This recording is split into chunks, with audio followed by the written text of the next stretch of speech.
Hello, friends. Uh, I want to ask a simple question. Why Pakistan is being treated by the IMF with so much speciality? It is given favor to the Pakistan. I want to know why they are being treated with a special kind of package. Favor are being given to Pakistan. Why I want to know this from the IMF. I know the reason. IMF asserting that we are a independent, apolitical uh, organization, but I don't think they are. They are making false claim. IMF is not only uh, a banking kind of system, international governing system, but it is also being used as a political tool as well in the hands of Western powers. It is my own opinion. I can give you some sort of glimpse so that you can get what I am saying. I have the proof for it.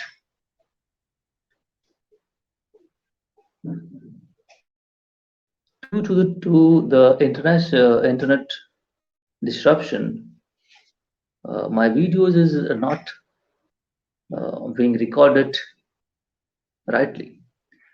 So sorry for that interruption. Sorry for interruption. But the matter is very crucial to in short, I want to tell you why IMF is treating Pakistan especially with so much speciality. It's Pakistan's 23rd, 24th attempt to get the IMF assistance to run the country foreign exchange reserves, which is very much depleting or uh, about to deplete in just 2.5 months. So there is very much less uh,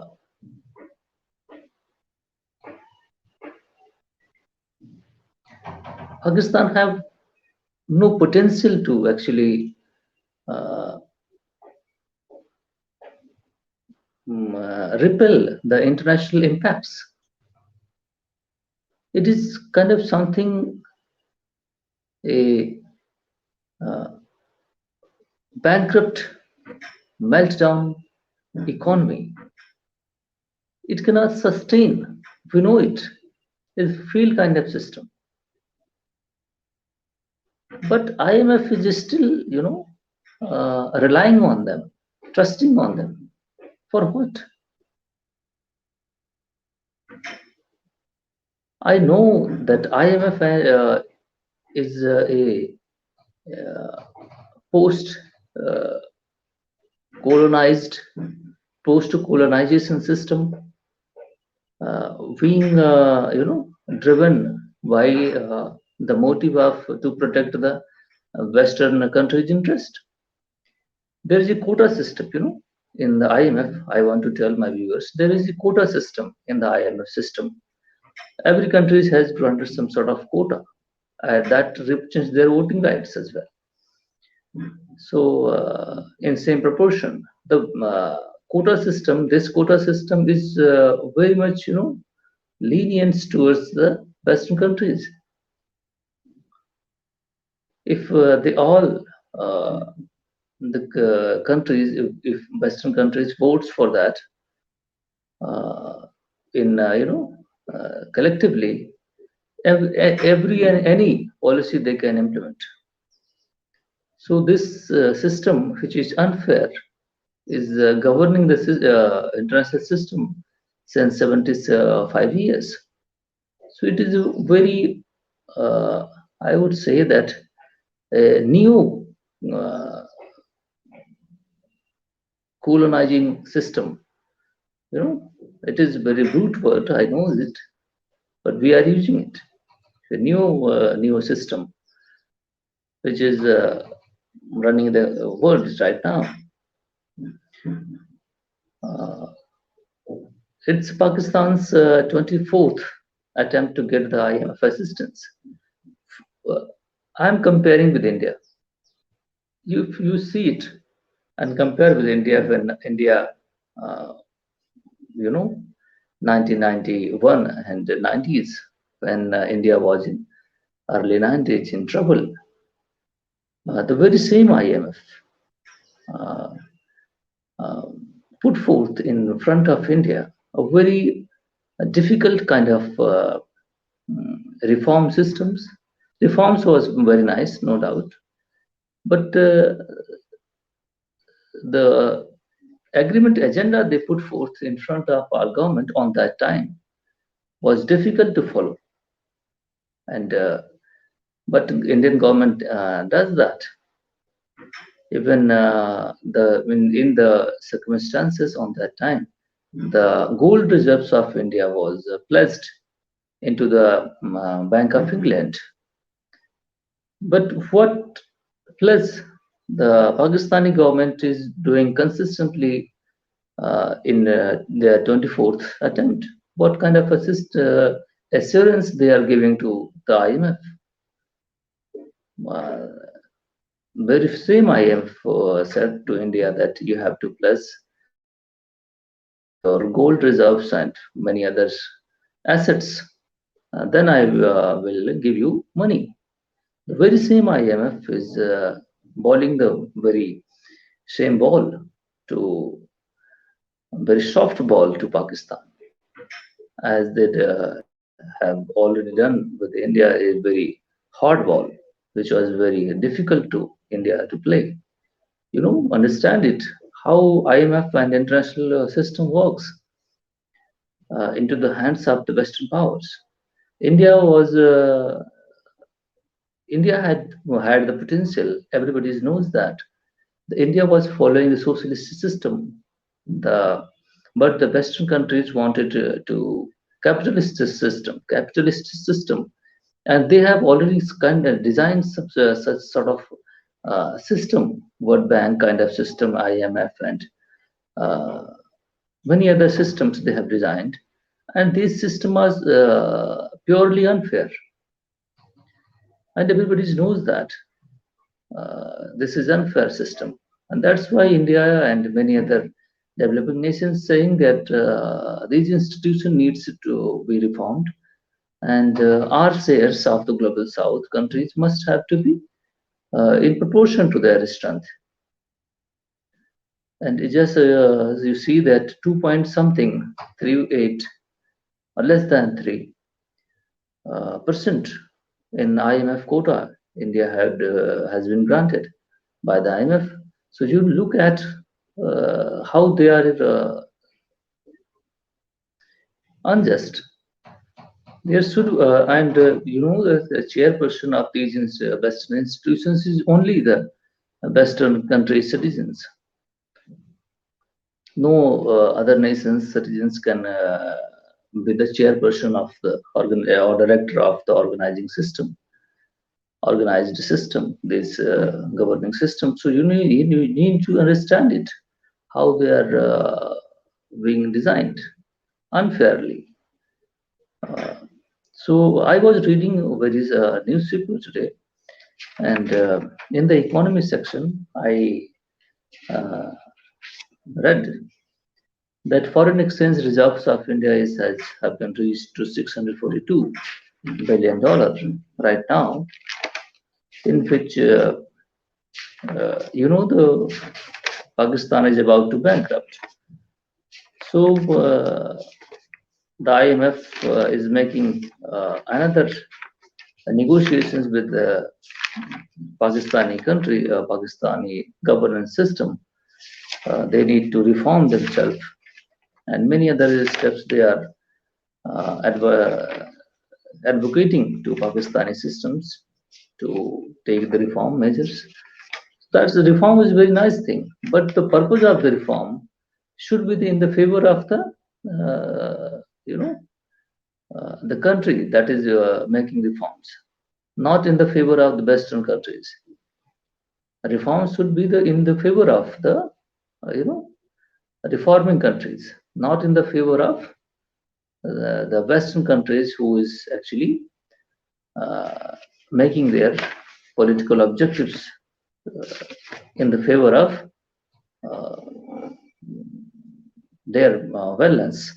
So the reserve tranky positions of India is have a quota system placed on that, but very much less quota has been granted to India. So there is very much less wise. India raised the very same question when IMF was granting uh, to IMF to Pakistan loan. India said that the money that is being granted to Pakistan, being given to Pakistan, should not be used for the defense or uh, purposes or to refund their debt. So these are very genuine objectives India raised on that time. But my question is, this point of discussion today is the unfair system I have for these Western nations, and they are getting through these institutions their political objectives. Okay, you know. So my viewers must have to know what kind of system we are being run by these. So let me go to the current status of our foreign exchange reserves. Foreign exchange reserves uh, component has four components. First is the gold reserves, and SDR, special drawing rights, and reserve tranky position is TP plus the foreign currency assets. Foreign currency assets is the highest contributing factor into the reserve foreign reserves. So, viewers, you must have to understand India actually uh, consists. India actually uh, the foreign assets, foreign currency assets comprise of multiple currency assets uh, and secure currency assets plus security plus deposits with other central banks plus and BIS. BIS means Bank of International Settlement. Plus also as also deposits with the commercial bank reserves. आप ये समझें कि entire deposit system that is foreign currency assets, okay, जिसमें in which security assets deposits with all the foreign countries done by the central bank of the India. So it is one component which is most contributing factor in foreign exchange, and gold reserve, a special drawing right with IMF, and a special reserve tranky positions as well. So these four components adding together uh, actually contributed in the financial year 23-24 $64.182 billion, and adding these all the components together with the Reserve Bank, which was before financial year 23rd, and adding together 642 billion dollars combined together, it makes them. So it is the largest, fourth largest in the world. reserve. You must have to note it down. Note it down that India is now the fourth largest after China, Japan, and Switzerland. India got the fourth rank in foreign exchange reserves position. So it's a very nice thing. Actually, foreign exchange reserves has many advantages. It shows that resilience of the economy, first thing, and second thing, it also impacts the you know ripple factor of the external economy. If anything, you know, global economy or the country's economy are very much intertwined with each other. If anything disturbs on the fabric of the global trade and kind of system, it directly or indirectly impacts the domestic economy as well. So it is very much intertwined. So the shock, the ripple of that disturbance, if global disturbance occurs, then this foreign exchange reserve will, uh, respond very much with the same event, so that they will cope up the disturbance of and protect the internal economy. Just like the falling of Indian currency. When Indian currency was falling, what RBI does? RBI done on that time. RBI did during the currency falling, when all the currencies was falling just 2 years ago. RBI done the they sold their reserves, some sort of reserves, 5 or $2 or $5 billion. They sold them. So and they bought the Indian currency from the market. So when the Indian currency bought and they sold the foreign currency, then foreign currency actually gone down. Okay, so they kept Indian currency rupee floating, and a stable position 82 and 80, 80 and 83 in between 80 and 80, 81 and 83 billion, 81 and 83 uh, dollar, per dollar, they kept floating Indian currency, and all the currencies of the world, was falling on that time, even though the Japanese currency was falling greatly, and they have fallen down many percentage, 9 to 10%, I think. The currency is fallen, but Indian currency was very much stable on that time. The very IMF actually in their report said that India was the India fixed their rupee, and they not allowed it to fall down. But very same again, very same day, foreign minister actually Sitaramanji responded aggressively and said that it is a kind of floating system. We have managed it well, so that's why Indian currency didn't fall.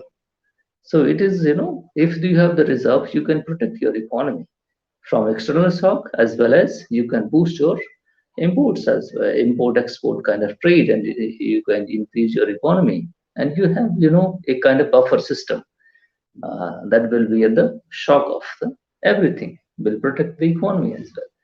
So thank you very much. uh, with my deep respect, uh, with my knowledge, I told you everything which I know. It is my you know perception of the economy and everything. Maybe your perception could not be right, maybe, but most these are the kind of debates we have heard and we have read since many years, and right now we are deeply connected with these kind of system, so we know that what is going on, uh, so we can make our opinion about the information we have. So thank you very much, my friends, for listening me. I know there is many problems, but I'm not a media person. I'm a common man. What I know, I can share with you. So thank you very much.